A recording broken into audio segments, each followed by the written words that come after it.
Welcome back to another episode of Health Hacks as I continue talking to you about the powerful tools of your unconscious mind. And what I've just pulled up on my screen here is an image of your mind, not to scale. The conscious mind is 10% of your mind, the unconscious mind is the other 90%.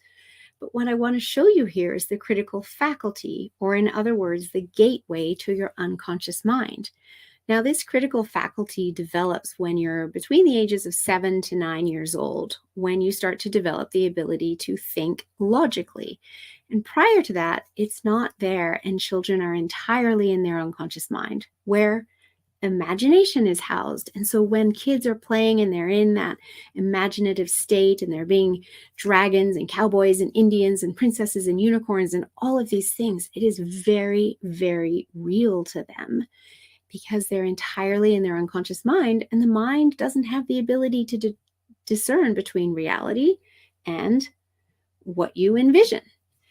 And as we get a little bit older, we start to develop what we call the critical faculty, which is this gateway, and it's meant to be like a lace fence so that there's easy communication between the conscious and the unconscious mind.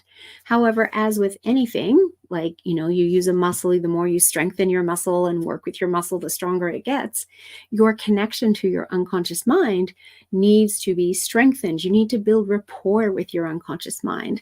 And yet we're not taught this in school. And so we can get into adulthood and that critical faculty is not very lace-like. It's more like a cement wall. And we don't have the tools to access our unconscious mind. The beautiful thing is that through the work that I do with NLP, timeline therapy, hypnotherapy, that will teach you the tools to access the other 90% of your mind. And it will have that cement wall start to break down and become more lace-like. And in fact, when we work with hypnotherapy, in that moment when you're in that deep trance, that critical faculty does come right down. And that's why I love teaching hypnotherapy. I teach it as a learned self-hypnosis class. And the more you practice it, the more you can access your unconscious mind. I also teach it as a designation course for practitioners, for coaches, or just for anybody to take in order to build their skills in the field of hypnotherapy. When it comes to the NLP tools that I'll be talking about later in the week, those are tools that help us go around that critical faculty and into the unconscious mind.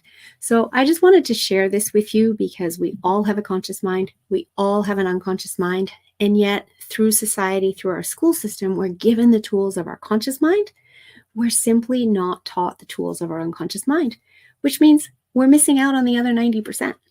So if you'd like to learn the tools of your unconscious mind, then reach out, because I have a number of programs. I'd be happy to share them with you. When I started learning this, I absolutely fell in love with them.